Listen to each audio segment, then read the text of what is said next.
नमस्कार मित्रांनो, स्वागत आहे परत एकदा आपलं यूट्यूब चॅनल गुन्हेगारी दुनिया. आणि आजची जी घटना पाहणार आहोत ह्याच्यात अतिशय लोभ करणे किंवा लालच करणे ही कितपत घातक आहे हे आपण ह्या घटनेतनं जाणून घेणार आहोत. ही घटना सविस्तरपणे तुम्ही शेवटपर्यंत पहा आणि व्हिडिओ कसा वाटला ते कमेंट करून सांगायला विसरू नका. मित्रांनो, लोभ ही अशी दलदल आहे की माणूस त्यात हळूहळू ओढत नेतं. माणसाला त्यात हळूहळू ओढत नेतं आणि जेव्हा माणसाला कळतं की आपण ह्याच्यात काय करून बसलेलो आहोत, तोपर्यंत कदाचित म्हणजे त्याची वेळ निघून गेलेली असते आणि त्याला सर्व काही तिथं संपलेलं असतं. आणि यामुळे एक नाही तर अनेक आयुष्य उद्ध्वस्त होतात. आणि असंच हे आजच्याही कथेत घडलेलं आहे. आणि ह्या कथेत आणि आजची ही कथा ऐकून, ही स्टोरी ऐकून, ही घटना ऐकून तुम्हाला नक्की विचार करायला भाग पडेल. आणि आपल्या समाजात असं काही घडतंय का, घडू शकतं का, हेही तुम्हाला विचार करायला आणि ही संपूर्ण कथा तुम्हाला सांगणार. आजची जी ही घटना सांगणार आहे त्यापूर्वी तुम्हाला एक रिक्वेस्ट आहे. आणि आजपर्यंत तुम्ही नवीन असाल तर चॅनलला सबस्क्राईब करून घ्या आणि आपलं प्रेम असंच भरभरून द्या.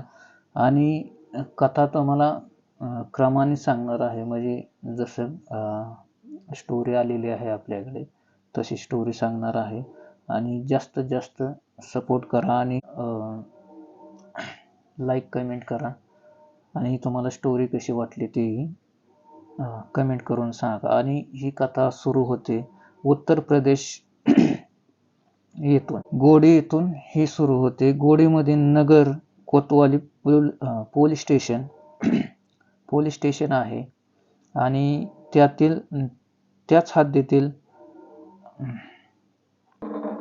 त्याच हद्दीतील एक गायत्रीपुरम नावाचा एक परिसर आहे. याच परिसरात अभिषेक श्रीवास्तव नावाचा एक तरुण राहत होता. अभिषेकचे वय सुमारे 25 होते आणि तो MBA त्याचे शिक्षण पात्रता, म्हणजे त्याने शिक्षण घेतलं होतं MBA. आणि तो एका कंपनीत 45,000 रुपये त्याला पगारावर नोकरी करत होता. आणि त्याचे आई वडील दोन्हीही आता हयातीत नव्हते. वडिलांचे निधन सुमारे 7 वर्षापूर्वी झाले होते. आणि असं असताना अभिषेक सोबत फक्त त्याची लहान बहीण राहत होती. आणि तिचे वय लग्नाचे झाले होते. आणि अभिषेकचे वडील अशोक श्रीवास्तव पेशाने वकील होते. आणि त्यांच्या मृत्यूनंतर अभिषेकला 1 लाख रुपयाचा विम्याचे पैसे, 1 लाख रुपये विम्याचे पैसे व 25 लाख FDचे पैसे आणि 25 एकर जमीन असं अभिषेकच्या वडिलांच्या मृत्यूनंतर अभिषेकच्या म्हणजे एकुलता एक मुलगा आणि अभिषेकला एक बहीण होती. तर अभिषेकला एवढं सर्व त्याच्या वडिलांच्या मृत्यूनंतर मिळलं. आणि म्हणजे आर्थिक दृष्ट्याही अभिषेक मजबूत होता. आणि पैसे, प्रतिष्ठा, संपत्ती ही सगळं त्याच्याकडे होतं. आणि असं असताना तरी सुद्धा अभिषेक नेहमी उदास असायचा. आणि याच उदासीचं कारण शेवट त्याचा मृत्यू ठरतं. 17 डिसेंबर 2025 रोजी अभिषेक घराबाहेर फिरायला गेला होता. आणि तसं असताना तो थोड्याच वेळात घरी परत आला. आणि त्याची बहीण त्याला म्हणाली, भाऊ काही झालेलं आहे का, इतका उदास का आहे, जेवण करायला चल, जेवण करून घे, जेवण करायला चल. पण अभिषेकने जेवण केले आणि आपल्या बहिणीला काहीच उत्तर दिले. तो थेट आपल्या रूममध्ये गेलेला आहे आणि आतून रूमचा दरवाजा बंद केलेला आहे.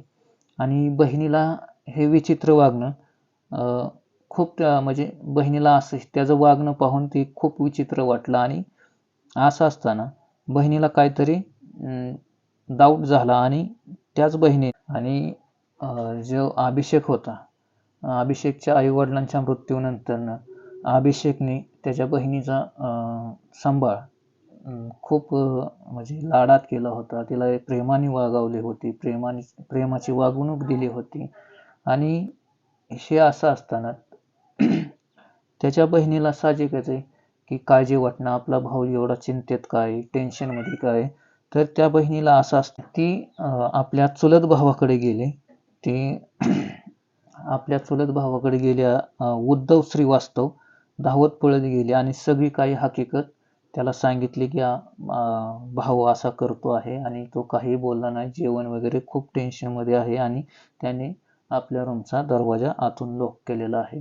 तर हे सर्व चुलत भावाला कळताच तो चुलत भाऊ तो चुलत भाऊ उद्धव हा लगेचच सतर्क होतो आणि पोलिसांना ही सर्व घटनेची माहिती देतो आणि तिथं पोलीस येतात. दार उघडण्यासाठी आवाज देतात आणि पण आतून कुठलाही काही प्रतिसाद येत नाही आणि असं असताना शेवट पोलिसांना दरवाजा तोडावा लागतो आणि आतील दृश्य पाहून सगळे हादरून जातात. अभिषेक पंख्याला गळफास घेऊन आत्महत्या केलेली असते. तर अभिषेक हा पंख्याला दोरी लावून फास घेतलेला असतो, त्याने आत्महत्या केलेली असते. आणि पोलीस आतमध्ये आल्यानंतर त्यांच्या नीट पाहतात आणि खोलीचं निदर्शन करतात आणि असं असताना खोलीच्या आतमध्ये काही पोस्टर, काही फोटो अभिषेकने चिटकवलेले असतात, लावलेले असतात आणि तो त्या भिंतीवर अनेक फोटो आणि हे असतात आणि व्हॉट्सअप, इंस्टाग्राम चॅट्स, स्क्रीनशॉट हेही एका महिलेचा फोटो आणि तो फोटो पाहताच त्याची बहीण त्या कागदांकडे पाहून म्हणते की साहेब, माझ्या भावाच्या मृत्यूला हीच बाई जबाबदार आहे. आणि त्या महिलेचं नाव होतं सोनाली, वय सुमारे 32. ती अशोकची शेजारीण होती, सॉरी अभिषेकची शेजारीण होती आणि ती विवाहित होती आणि तिच्या पतीचं नाव होतं अजित सिंह. तो बँकेत एक कॅशियर होता. पोलिसांनी मृतदेह पोस्टमॉर्टमसाठी पाठवला आणि सोनाली व तिच्या नवऱ्यालाही, दोघांनाही अटक केलं आणि चौकशीत दोघांनीही सत्य कबूल केलं. तर पोलिसांना हे त्यांनी कबूल केलं की त्याच्या मृत्यूला आम्ही जबाबदार आहे. तर असं असताना तर पोलिसांना ते सांगत होते की ही संपूर्ण जो प्लॅन आहे तो आम्ही 6 महिन्यापूर्वीच केला होता. सोनालीला कळलं होतं की अभिषेककडे खूपशी पैसे आलेले आहेत, FD, विमा आणि 25 एकर क्षेत्र, असं खूप काही प्रॉपर्टी आलेली आहे. आणि त्या पैशाच्या लालसेपोटी त्यांनी त्या संग गोड बोलायला सुरुवात केली आणि पती ड्युटीवर गेले की बाल्कनीतनं अभिषेकला बोलवायची आणि हळूहळू ह्याचं प्रेमसंबंधात रूपांतर झालं. आणि हेच कळतं सोनालीने 5 लाख रुपयाची खरेदी केली आणि हे संबंध सुरू झाले. आणि या काळात सोनालीने अभिषेककडून 5 लाख रुपयाची खरेदी, 1 लाख रुपये रोख आणि महागडे गिफ्ट्स घेतले. आणि नंतरनं अजितला सगळं काही कळलं, पण सोनाली त्याला सांगते की माझं अभिषेकवर प्रेम नाही, फक्त त्याच्या संपत्तीवर आणि पैशावर प्रेम आहे. तर त्या नवऱ्यालाही म्हणते तुम्ही या माझ्या प्लॅनमध्ये सामील व्हा, आपण दोघंही मिळून याला लुटत राहू. तर हे दोघे मिळून अभिषेकला फसवायचा कट रचतात आणि अभिषेकलाही बाहेरनं कुठनं तरी कळतं की हे आपल्याला फसवणार आहेत, आपल्याला काहीतरी घात करणार आहे. मग अभिषेक त्यांच्यापासून, त्या सोनालीपासून दूर दूर राहू लागतो आणि मग दोघे त्याला धमकी देतात आणि शेवट खोटा गुन्हा त्याच्यावर गुन्हा दाखल करतात. आणि 30 सप्टेंबर 2025 रोजी अभिषेक अटक होतो, जेलमध्ये जातो आणि 15 ऑक्टोबरला सुटतो. पण तो पूर्णपणे बदललेला असतो. त्याला समाजातली बदनामी झालेली, मानसिकरित्या खच्चीकरण झालेला असतो, खचलेला असतो आणि शेवट तो सोनालीकडे व अजितकडे जातो आणि त्यांना केस मागे घेण्याचा विनंती करतो की बाबा मी काय तुम्हाला थोडे पैसे देतो, पण ती केस मागे घ्या, असं त्यांना विनंती करतो. आणि ती पैशाची मागणी करतात, आधी 1 लाख रुपये, मग 5 लाख रुपये आणि शेवट धमकी देतात. असं करत करत अभिषेक तुटतो आणि तो सगळी माहिती पुराव्यासह गोळा करतो आणि पेनड्रॉयमध्ये तो पेनड्रॉय आपल्या चुलत भावाकडे उद्धवकडे देतो आणि शेवट आत्महत्येचा निर्णय घेतो. आत्महत्येचा निर्णय घेतो. आणि मित्रांनो, सोनाली आणि अजितने एक पूर्ण कुटुंब असं कुटुंबाचा आधार हिरावून टाकलेला आहे आणि एका निष्पाप बहिणीचा आधारही त्यांनी हिसकावून घेतलेला आहे. आणि अभिषेकला असं आत्महत्येचं डिसिजन नव्हतं घ्यायला पाहिजे. त्याने आणि त्याच्या बहिणीने मिळून प्रयत्न करायला पाहिजे होते, लढायला पाहिजे होतं.